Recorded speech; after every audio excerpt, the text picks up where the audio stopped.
Order! Order! You are an incorrigible delinquent at times. Behave yourself, man! Senior Conservatives have appealed to party members to support Theresa May's approach to leaving the European Union. The Chancellor, Philip Hammond, told the party's conference in Birmingham that the government would prove the EU was wrong to dismiss the Prime Minister's so-called Chequers plan for future trade relations. Our political editor Laura Koonsberg sent this report from Birmingham. Where is the Tories' identity? Peep up there. Is it in that private meeting of Tory women with a glimpse of the Prime Minister? Thank you very much. Okay. Or is it with hardcore Brexiteers who find plenty of fans here? You need eyes in the back of your head. Or is it with the Chancellor pushing gradual moves in line with Tory tradition? We need to have the courage now to regenerate capitalism once again, to pass on something worthwhile to the next generation. That is what being a Conservative is all about. And to those who will say that the measured message of evolution will be drowned out by the shrill voices of the demagogues and the populists, I say, put our trust in the common sense of the British people, and they will put their trust in us.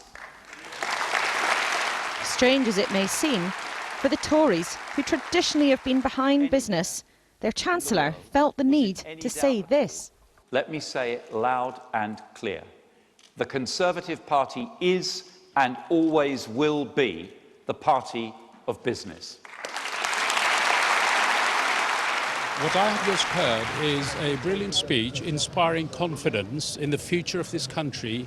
It reminds you of why you became a Conservative in the first place. It's always nice to come to something like this and just be reminded, like you said, why we're here.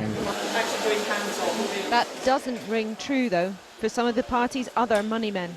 Do you want to take over from here to make sure you've got exactly the right? The Prime Minister herself has not shown enough concern for how the country pays its way, according to one major Tory backer who's given the party millions. The Conservatives, I would say, have lost their way, not lost their ideology. I think the Prime Minister, if I might say, has let herself down personally by not being a champion of business to the extent that she could be or should be. You might make a legitimate excuse that she's been so busy on Brexit she hasn't had time to focus on it. But post-Brexit, this is one of the key issues the Conservative Party must address. Do you believe that she is the person to get the Tories back to their way if they have lost their way? Is it conceivable if she does a brilliant job in Brexit?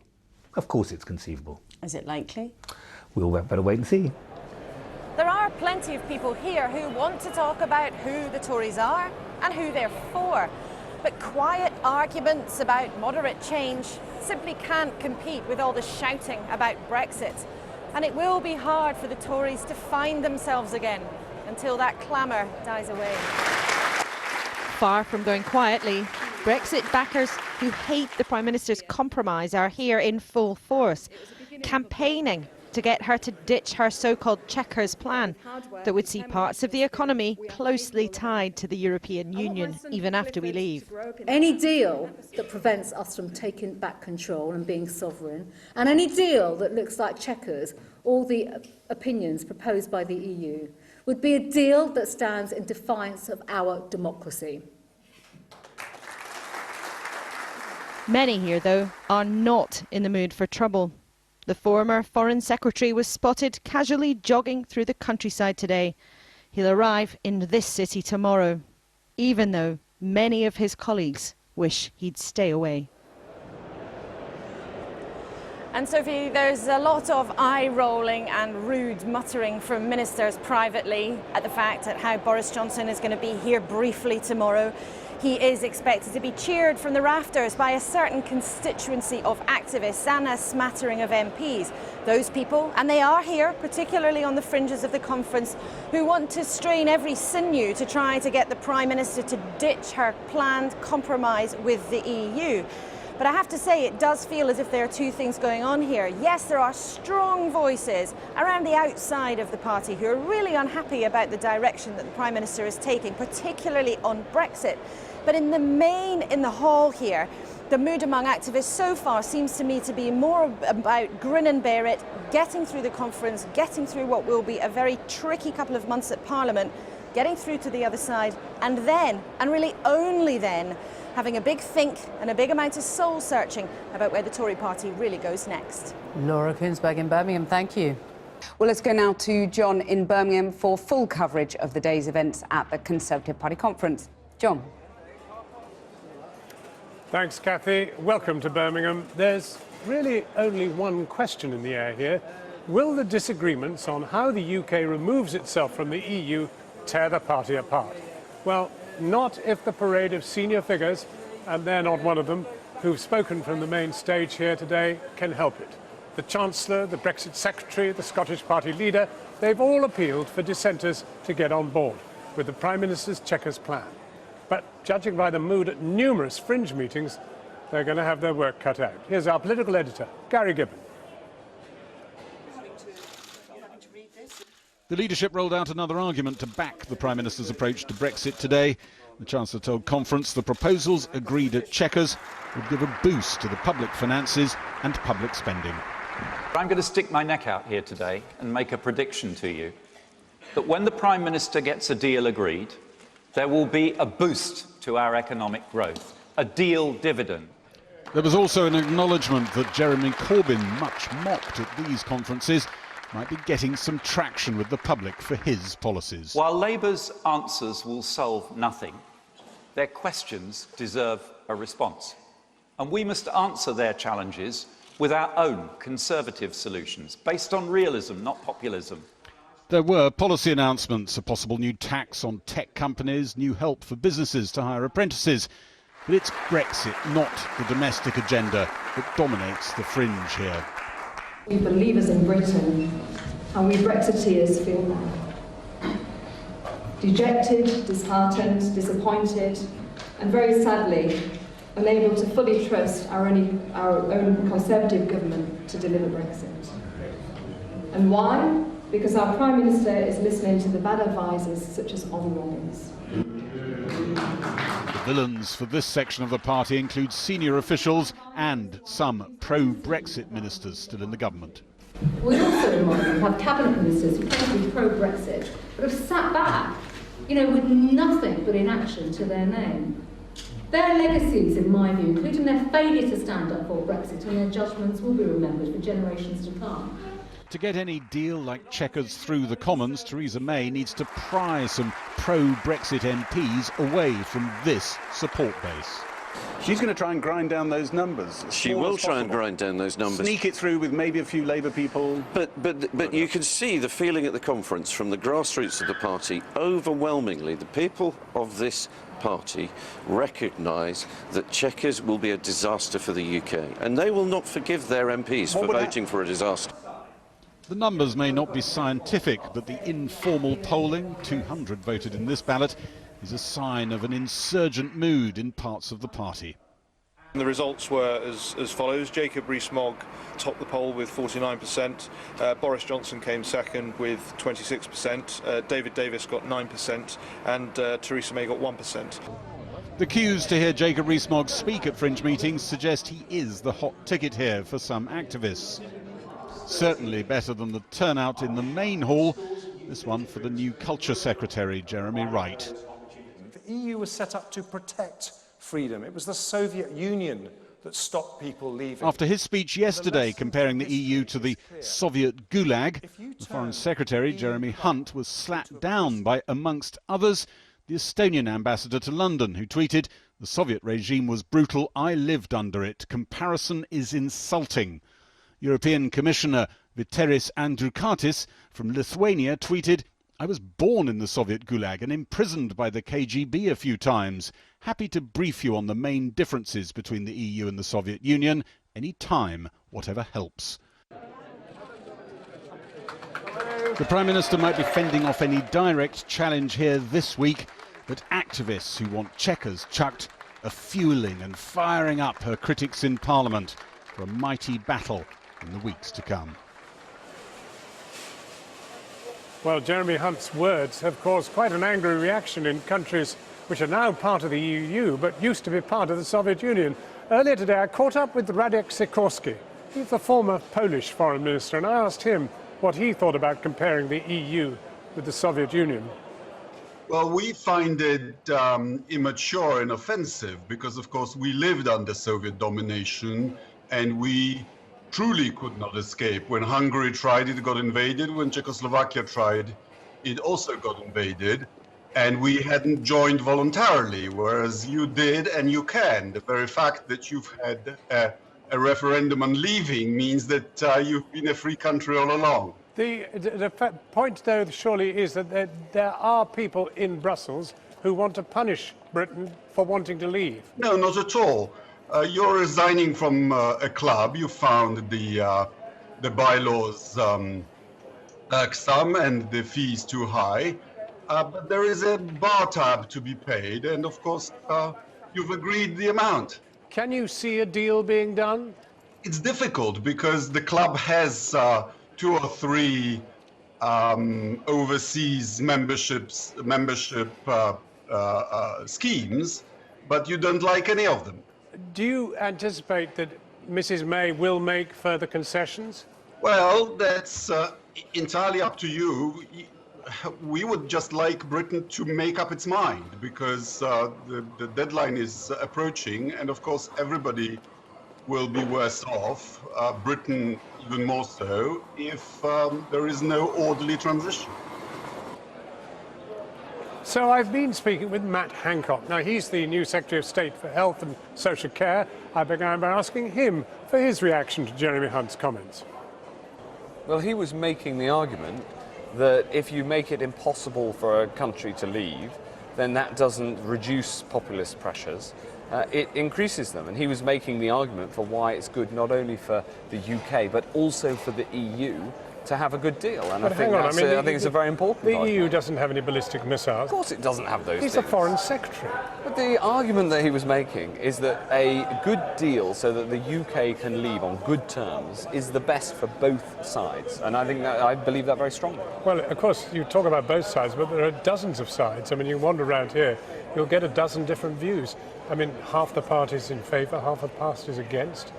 I mean, where are we? Well, I think that actually what we're seeing is a coalescing behind the PM this week. Now, of course, there's voices off on both sides of the debate, calling for no deal, calling for a second referendum. I think both of those would be bad outcomes. And I think that actually the sense here is let's get behind the PM and let's give her the ability and the mandate to land that deal with the EU. Now, Boris Johnson has put out a photograph of himself running through the wheat fields in a pair of swimming trunks. Right. Is this a guy who could lead the Conservative Party? No, I'm not that interested in Boris Johnson. Well, would you ever work for him? No? I have that on the record? I can't see that matter. I can't see that arising. Well, you can't see it arising. Would you ever vote for Boris Johnson? Would I? Ever vote In for what? him or If I work lived for him? in this constituency, who was the Conservative? No, come on. I mean, come on. There's something's going to happen here. He's challenging the Prime Minister. If he doesn't do it here, he'll do it in the ditch somewhere else. Right, he's challenging the Prime Minister, and the response of this conference is to say, let's get behind the PM and back her to get a good deal. That's actually what's happening this week. Not least because people who really care about the future of this country and are members of the Conservative Party are here having seen in Liverpool last week what the alternative looks like, and it looks pretty frightening with a very hard left agenda that's failed every time it's been tried. Do you know how frightening this looks? And a divided party who vast numbers of members are singing one hymn sheet, vast numbers of members are singing another. There's no unity here. And the vast majority are backing the PM, not on one fringe, not on the other fringe, but right down the middle, supporting the deal that is on the table. The reason we've come forward with this proposal is that it is the best way to make sure that we fulfill the referendum result, we take back control of our laws and our money, yet we keep a strong relationship with the EU, which I care about, and millions of people want to see happen. If there is a bad winter, and there's also a bad Brexit, can the NHS cope? Yes. We're putting in place what's necessary in case there's no deal. I don't want to see no deal. Does that mean stockpiles? Yes, it does, yes. And it's pharmaceutical companies have got contracts with the NHS, and the stockpiling is in order to ensure they can fulfill those contracts so people watching this programme can get the drugs that they need. And we've got to plan for all eventualities. There's lots of things in life that you plan for even though you don't want them to happen. This is one of them. And here you are as a Minister of the Crown with no idea what will be going on 3 months from now. I've got a very clear idea. We will negotiate with the EU to get a good deal like the one that we've set out as agreed at Chequers. With the possibility that no deal will be the answer? Well, I think that that deal is the right answer, and then we'll bring it back. Would you tolerate a no deal? I don't want to see a no deal, no. I want to successfully conclude these negotiations. I suggest you wouldn't vote for it. Well, I don't like the idea of no deal, but I do want to deliver on the result of the referendum, and there's an answer to that, and it's the one that the PM proposed at Chequers. Matt Hancock, thank you very much for talking to us. Well, our political editor, Gary Gibbon, is with me now. Gary, I went into the Chancellor's speech expecting to hear a few boos and maybe even a few hisses. Not a bit. Standing ovation and not much mention of Brexit.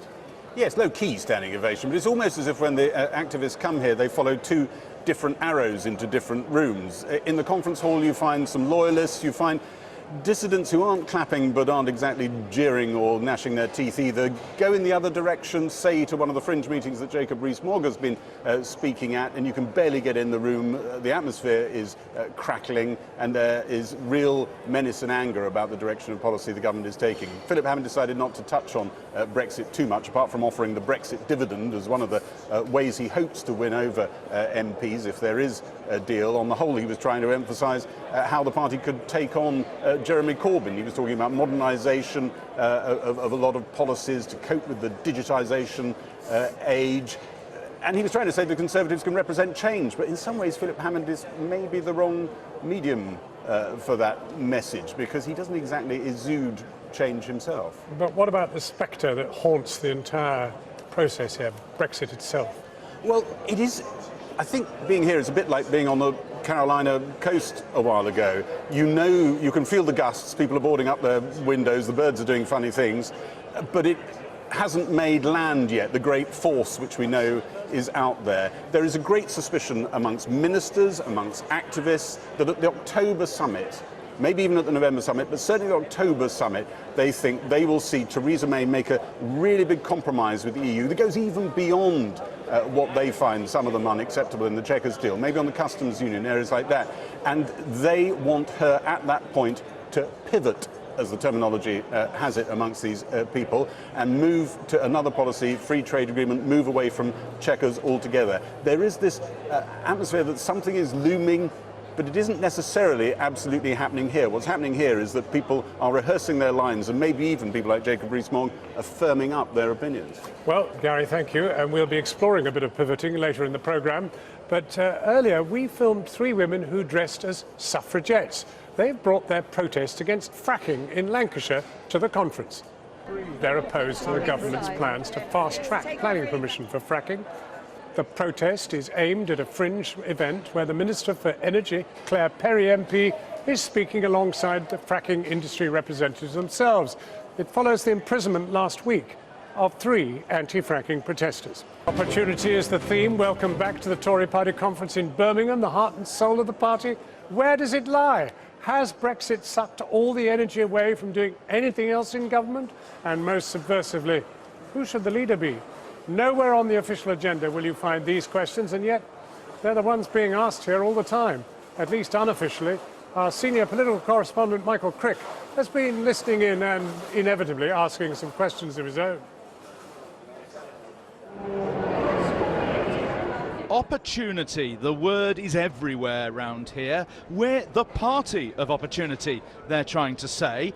But with the May premiership so unstable, some clearly think it's opportunity knocks. Now is the time to come together, because this is a moment for the optimists. We are here to give a hand up and not a hand out. Let's find the common purpose and sense of destiny. We can ensure that this country and our world are cleaner, greener and stronger. Jeremy Hunt's chances may have dipped, though, after the former Remainer yesterday compared EU membership to states once controlled by the Soviet Union. The European Parliament's Brexit representative condemned his remarks as offensive and outrageous. Good morning, Mr. Hunt. Nice to see you. How are you? Wasn't your speech yesterday a bit over the top?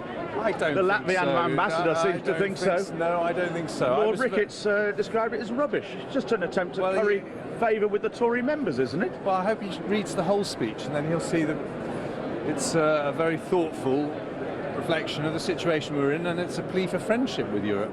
Dominic Raab spoke in his speech of his background, another clue to high ambition. Was that the speech of a leadership contender? No, it's but I take compliments from wherever they come, even Channel 4. Was it the pitch for the leadership? No, of course it was. Let me say that. Gavin Williamson, once the coming man, seemed more interested in going. Was that a more leader-like speech from you after your early mishaps?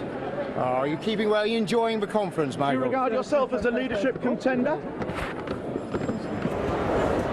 Many here, though, see Jeremy Corbyn's conference last week as an alert that the Tories' problems are deeper than who's leader. Do you think Labour's given you a kick up the backside this week? Well, I think Labour certainly identified some of the anxieties of the British people. I think they have the wrong solutions. But nevertheless, they are showing people that they're on their side. People who are struggling. We Conservatives have got to show working people that we're on their side. Ideas too from a man on the other side of the party to tackle the Tories' problem that people under 45 have now deserted them. We've got to sort out housing because that is a natural ambition and the young are being cut off from it. You and I were in a position that we could buy our house before we were 35, and that's just not true of the new generation, and we need to be building more. But does the party understand the younger generation? Indeed, are even the young people here representative of it? I mean, isn't the trouble that here you are, all young men here, but you're all dressed in suits, and some of you've got ties, and you're blue suit, dark suits. I mean, how do I put this? You're not very representative of the population of young men of your age as a whole. Do you think that is the wrong image, really? Well, you should never judge a book by its cover, should you? No, but I mean, the outside world will do. Well, that doesn't make it right, and that doesn't mean that we should respond to what they say. I mean, your party is losing, younger voters. You know, they're sort of overwhelmingly Labour. How do you think the Conservatives tackle that? I think segregating them as if we've got to hand up baubles to them and Christmas presents is the wrong approach. We have to treat them. But Labour have got lots of baubles and Christmas presents. Yes, but again, that doesn't make it right. We can't be Labour-like. On sale here, Tory posters from successful campaigns gone by. Politics has changed so much these last few years, though, that new ideas and slogans may be needed for them to keep up with the competition. Well, we're joined now by the MPs Jacob Rees-Mogg and Anna Soubry. Jacob Rees-Mogg, your only chance of Brexit is Mrs May's Brexit. And if you vote against that, you vote against Brexit. I don't think that's a correct analysis. I think that there are a number of ways of getting to Brexit. One is that the government should come to the conclusion that a Super Canada deal could actually work, and that depends on discussions in relation to the Irish border. And the other is leaving on world trade terms, and the Prime Minister has made it clear that no deal is better than a bad deal, and the government's making preparations for that. So there are two other options. Well, but the fact is that's what she is wedded to, and when is she going to change her mind? How will she change her mind? The issue there is, at least in part, the response of the European Union, because so far the European Union has given no indication that Chequers meets its red lines, regardless of what people like me may be thinking about the Chequers proposal. Well, the truth is you're just as implacable on the other side of the whole thing. Not at all. The fact is you will not vote for Mrs May's Brexit. Well, we don't know what her Brexit is, and Well, this is the whole problem. Over 2 years since the people voted to leave the European Union. No, that is her opening position. That is not the final destination. And the reality is, this is where Jacob and I actually agree. The European Union have made it very clear that they won't take Chequers, but it's an opening gambit. That's why I welcomed it. Now we find ourselves in a situation where the right-wing rump of my party has decided that they will vote against Chequers in any event. And Jacob talks about Canada. This is the stuff for the fairies. But the truth World is Trade Organization for the fairies, because none of it actually delivers on sorting out the border issue. And there is this. At the moment, we trade with the European Union like that. A Canadian-style deal does that. It puts in tariffs. It puts in things that are against business, and it's never happened before in the history of the world. And Jacob is letting down British business. Is it that or is it that? And I mean, silliness. if you're happy with that, how good is it? It will inevitably be different, but the European Union has already offered tariff and quota-free trade. The issue on Super Canada is the Irish question.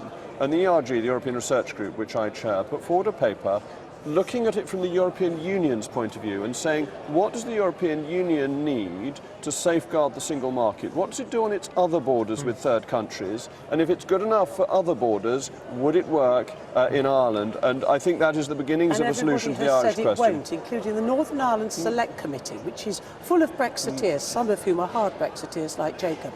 They went around the world. There is nowhere in the world where there are... Do forgive me, let me finish, please. There is nowhere in the world where there are two countries with a border where they enjoy proper, frictionless trade, even between America and Canada. Dare I say that the Northern Ireland Select Committee's report came before the ERG's paper, Yes, so but it couldn't give an opinion on that. Jacob, we're not with saying... With respect, Jacob, it absolutely went into this, and there is nowhere in the world where the technology exists. Dare I say, you didn't want me to interrupt you're you, right. so there might be a quid pro quo. No, you're right. I think the issue is using You're the both EU's... Tories. We are, and we agree on many things, but we don't agree on Not this. so sure about that at times, Jacob. We agree on the broad thrust of the Conservative Party manifesto. I hope so. But the issue on the Northern Ireland border is, can you do things that the EU does on other borders which maintain control, maintain the integrity of the single market, but aren't done physically at the border? Jacob, it's about have a you hard been to border. Norway and Sweden? I If know there how are two countries that are going to have a frictionless trade, it's Norway and Sweden. They don't have it. And in the real world, I don't think you've been over to Ireland, Yes, have you? I have. Have you been over to Belfast? I've been to visit the border, as it Right, happens. so you will know that they are really concerned about this. This is serious stuff, as the Prime Minister told you.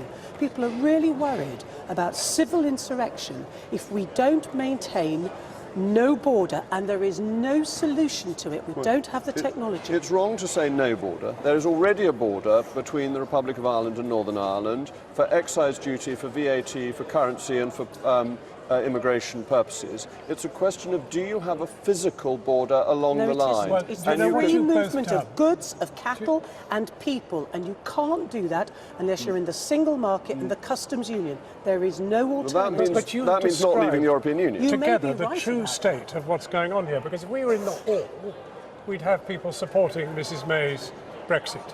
Out in the fringes, there's either you or there's Anna. And the total split. Would you be prepared to be leader of the Conservative Party and win this argument that way? I'm supporting Theresa May as leader of the Conservative Party. Come hell or high water. My ambition is for Brexit to be delivered properly.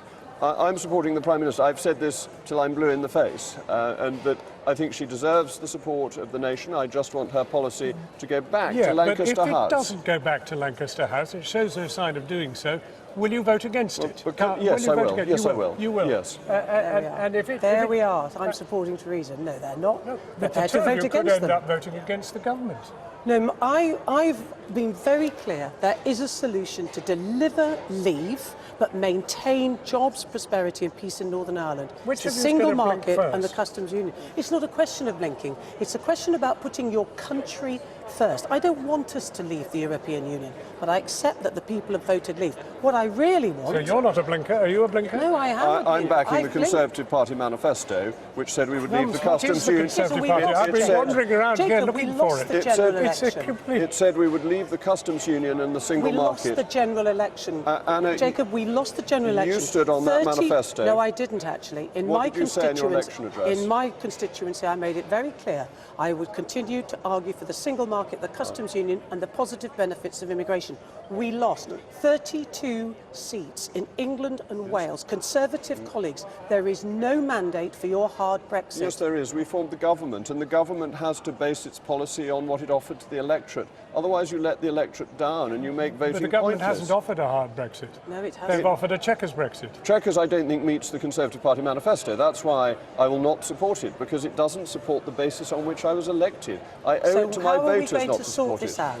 Let's have a people's vote. put it back to the People's people. vote? Well, Let the second people referendum decide. didn't like the first result, so make them vote again. People have voted to leave. They had a general election where both main parties backed They leaving. didn't know what it meant, I've and got it's to now call a Brexit halt. So they're reality. stupid. That's No, a not classic at all. Remainer Not line. at all. Got to hold a halt. Not at all. I want to thank you On the both for contrary, being thank so you good to very speak much. with us tonight. Thank you. Back here now and to the Conservative Party conference, where there was no rendition of Happy Birthday for the Prime Minister on her special day. There was, though, a present of sorts from her Chancellor. Lucky her. Philip Hammond fell in behind Mrs May, saying that Britain would get a good deal, which in turn would be followed by a boost to the economy. That could help lower taxes and raise public spending, he said. Boris Johnson was meanwhile dancing through what looked like fields of wheat because, well, I think I'll leave Robert Peston to explain. Happy birthday, Prime Minister. Are you expecting a gift from the EU? 62 today and, as ever, relaxed in the face of extraordinary pressure to do a Brexit deal and to keep at bay all her so-called friends in her cabinet who'd love to do her job.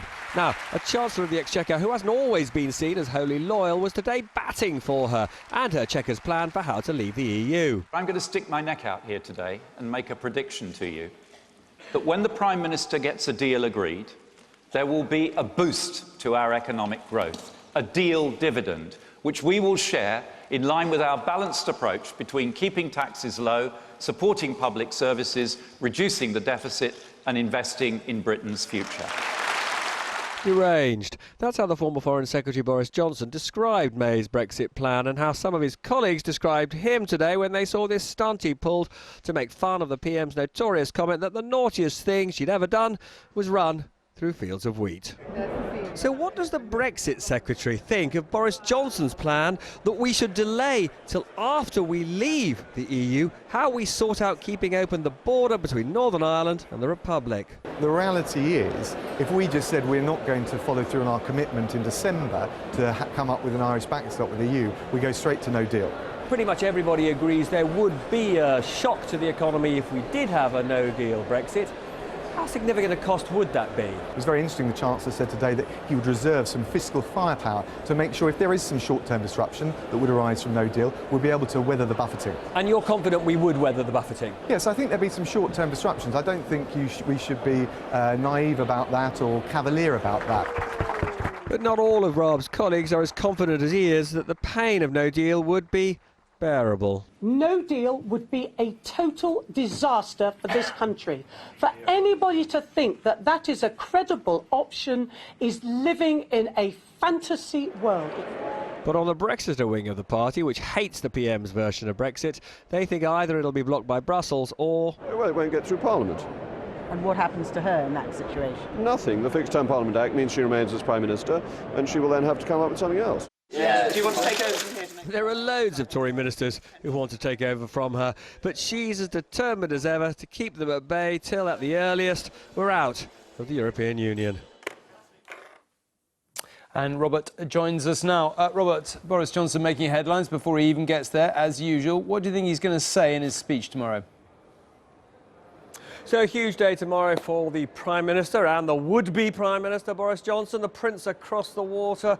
Johnson arrives tomorrow with the traditional truckload of chutzpah or cheek. He will be calling on the Tory party to do more for wealth creators. Now remember, it wasn't actually all that long ago that this man used the F word about business. He will also say that the party needs to do more for law and order and sort of basically get back to traditional Tory ideas. I have to say, what I've seen so far, it's not startlingly original. That's why it's also a very big day for the Prime Minister tomorrow, because it's the day before her big speech. It's the day traditionally the Tory party release most of her big ideas, the new ones that she's allegedly had.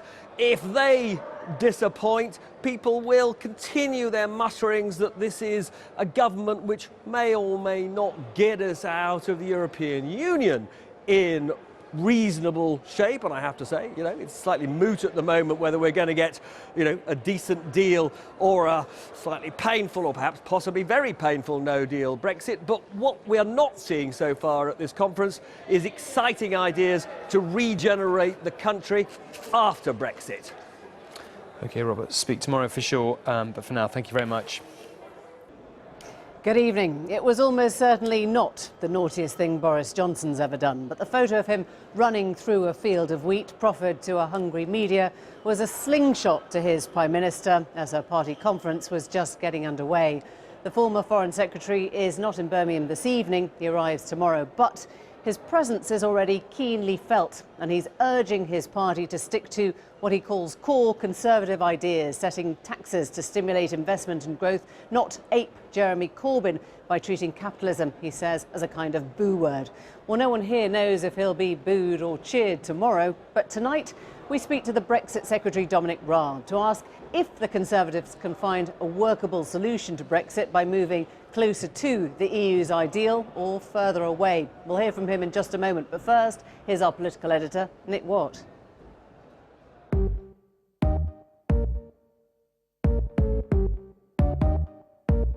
Rebuilding a city, rejuvenating a premiership. Birmingham is the place where Theresa May is desperately hoping to salvage her leadership and her Chequers plan for Brexit. For now, the cabinet is standing foursquare behind their beleaguered leader. But Brexiteers are in no mood to compromise, though keepers of that flaming government say it is time to support their leader. If the EU doesn't like our proposals, they need to come up with a counter-proposal. But it's very difficult to negotiate with the European Union if we have to keep negotiating with ourselves. And the last time I looked, there weren't personal Brexit plans available. There was one negotiation, the British government and the European Union. We've made our position clear. If the European Union wants a different position, let them come to us.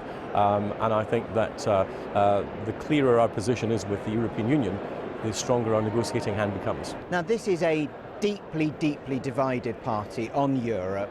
How do you see Theresa May getting through this week? Will she get this through this week? Will she be stronger? Will she be weaker? Look, I think there's been a lot of emotion, a lot of wild words, but every time Theresa May has been ruled out or counted out, she still survived, and in a way I think she's growing in strength. So I feel that we will get a deal, and I strongly suspect and hope the deal will go through Parliament. For months, this conference has been billed as high noon for Theresa May. But barring any accidents, she could well leave Birmingham in one piece, though it may well be a case of a showdown delayed. Ministerial sources are telling me that if the EU comprehensively tears apart her Chequers plan, then the cabinet would need to pivot to a far looser free trade agreement. I'm told that these ministers are keeping their powder dry for the moment so that they can accompany the Prime Minister on what would be a painful journey. The man who left the cabinet in protest at Chequers reflects the view of some in the current cabinet. The Prime Minister seems to be saying it's Chequers or it's nothing, and you obviously profoundly disagree with her. Where's this all going? Well, two things. I mean, firstly, the Commission won't accept Chequers as it is. They'll either reject it or they'll load on more conditions. If they load on more conditions, the House of Commons won't accept it. So we'll get to a position sometime in the next month or two where the option is no deal or a free trade deal. And that's the point at which the government will have to make the choice. Prime Minister is a very sensible person, and put in that position, she'd pick a free trade deal, I think. Theresa May is adamant that the only alternative to Chequers is no deal, loyalists say. A close cabinet ally told Newsnight that ministers hoping to move to a more conventional free trade deal would have to justify making the UK a little poorer as supply chains are undermined. An innocent morning run or a calculated dig at Theresa May, who once blushed at memories of running through a field of wheat as a child. Boris Johnson picked a provocative venue to limber up as he prepares to storm into town on his Chuck Chequers tour, or is that a leadership tour? Well, I don't want to see a leadership contest. I think that people want to see the Prime Minister get on with getting the best deal she can out of the EU. I happen to think that's a deal that should then go to the public so they can have their say about whether they think it's a bad deal. And that's the most important thing.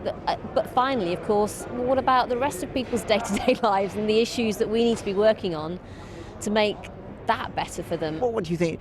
There's a bit of a beauty parade going on? I'd say a bit premature, guys. That's what I'd say. I've never been to a Conservative Party conference in my life. when there wasn't talk about who would the next leader be, the next leader but one, the next leader but two.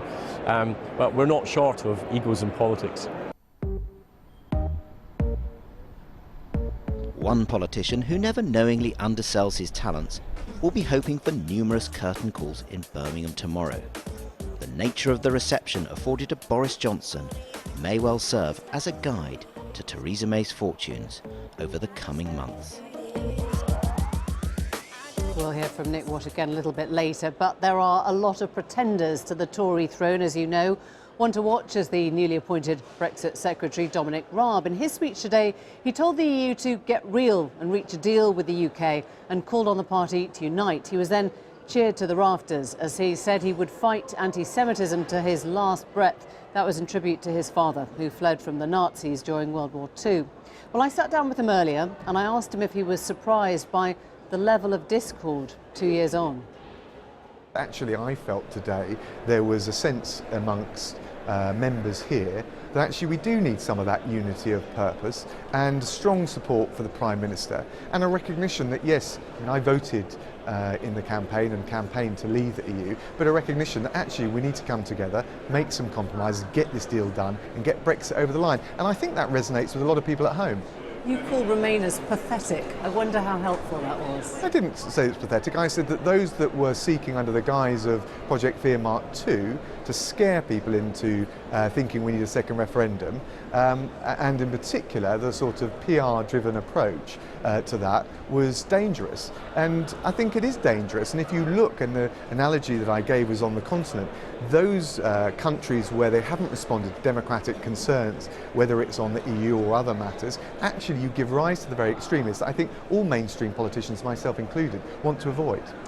But you will recognise within the party itself, you've got a former Foreign Secretary coming here tomorrow who thinks the proposal that the PM has is deranged. You have Digby Jones saying that he is irrelevant. You have a lot of mudslinging between your own party members, even between cabinet and former cabinet members here.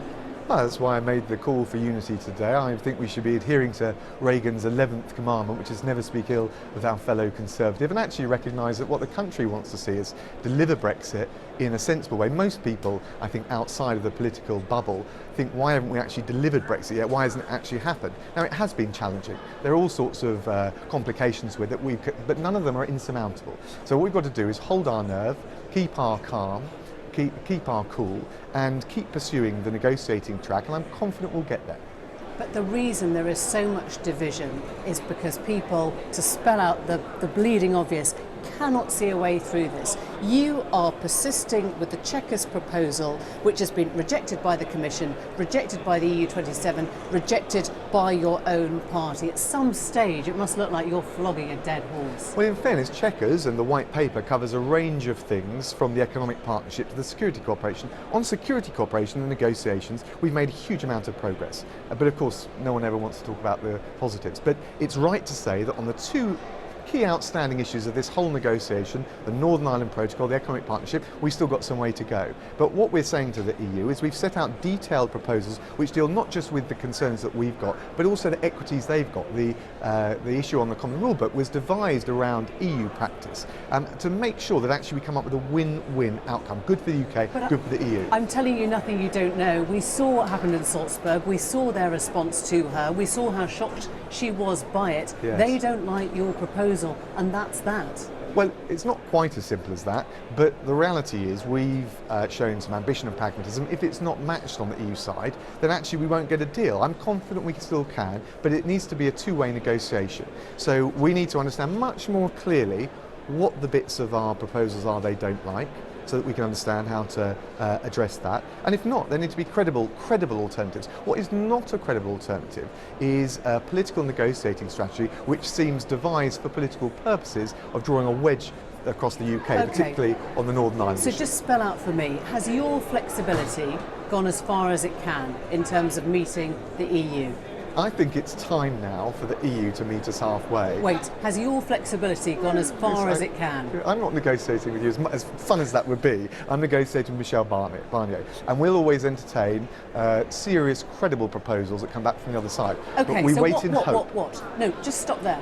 What is that serious, credible proposal that they could offer now that you would listen to? Look, we just set out 100 pages of our white paper. And they said no. So come on, so they've said no. So where do you pick up now with the conversation? It's not for me to write the other side's negotiating strategy. It is if you know what you want to hear. Well, what we'd like to see them do is explain exactly where on the economic partnership the problems lie. For example, is it the distinction between the common rule book for goods and services, something that actually the EU... But it is that. We know it is that. Okay, but the EU actually derives that same distinction when it's in its agreement with Ukraine, and there are other areas. So what we've done is look very carefully at the EU model and try to make sure that we come up with proposals, obviously, that work for the UK, but also work for them. If they come back with the same spirit of compromise, pragmatism, and frankly a bit more innovation. Do you think they are? Do you think they are now squirreled away trying to meet you on a compromise, or do you think that that's a laughable prospect? Because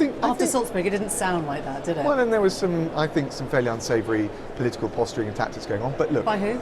Well, we all saw what happened with the language that was used by some of the leaders and the things like social media. Yeah, but what I'm not going to do is get in for personalised tit for tat. All I would say is I'm confident that Michel Barnier and that team want to do a deal. They know it's in their interest as well as in ours. No deal doesn't work for anyone, and certainly in terms of the Northern Ireland problem, we wouldn't put up a hard border. So I think it would create all sorts of questions for the EU and for the Republic of Ireland. But I think with goodwill, we will get there. The EU are always going to play us along in these negotiations, weren't they? Because so you think they're just sort of hedging around at the moment? You think they're basically doing the diplomatic, taking you for a ride, but they're going to be fine? Is that what Dominic Raab, Brexit Secretary, thinks? I don't think I put it quite as crudely as that, but there's a little bit of them trying to play us long in the negotiations, drag us into deep waters, and thinking we'll buckle. Now, the UK is not a detonation going cap in hand to the EU.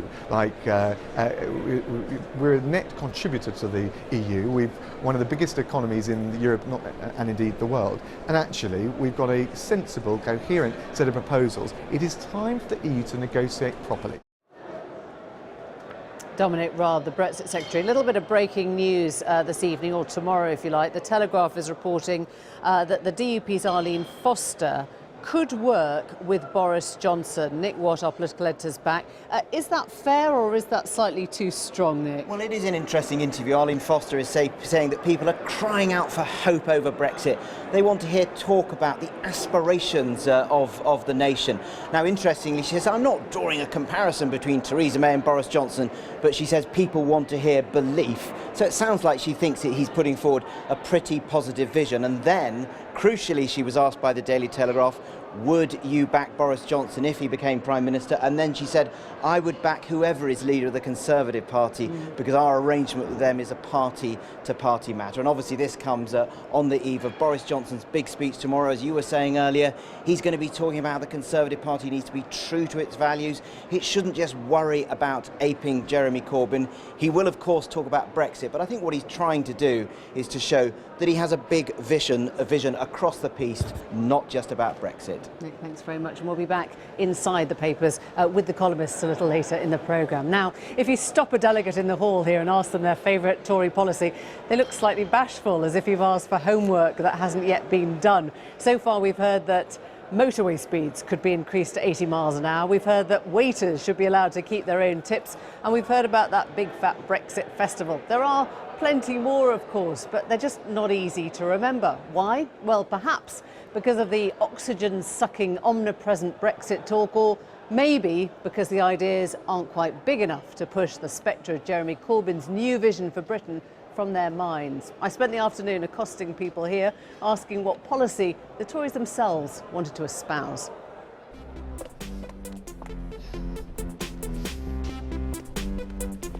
Women on a mission here, stomping the towpath of Birmingham's finest canals. I've come as a thrill seeker, looking for the ideas setting this city alight. And the first step in our strategy will be reducing food waste. So I'm pleased to launch a new cybersecurity training programme for our cadets. In a festival of international pride and international impact, in 2022. For now, at least, the whole of Ladywood feels like one big cuddly Brexit festival. But right now, I want to hear what the delegates themselves are looking for. A favourite policy. We have got to find a way to build many more houses. We're promising, but we must deliver. That's, I would say, the number one priority. Homes. We need to deliver on our promise on more homes for the next generation. Any policy that has left you inspired or energised? Maybe we should have some more policy. Maybe we should have some more policy. So if they're not thinking about policy, what are they thinking about? Just time them. See how long it takes for the B word to come up. So can I ask you very quickly what your favourite policy is that you've heard so far at conference? Do you want the God's honest truth? Yes. I haven't been listening to many of the so-called policies. I've mainly concentrated on the Brexit issues. Favourite policy? Getting further out of Europe, I think. It seems that a lot of people are talking about that. I think that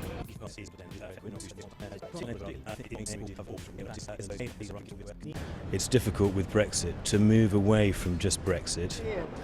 Something meaningful in Brexit and tax cuts. Meaningful Brexit and tax cuts. Thank you very much. I'd like to see some more policy regarding with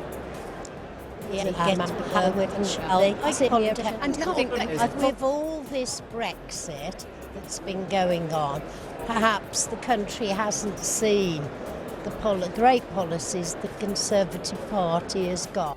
The clues are here all over the place. It's just you have to read them on banners.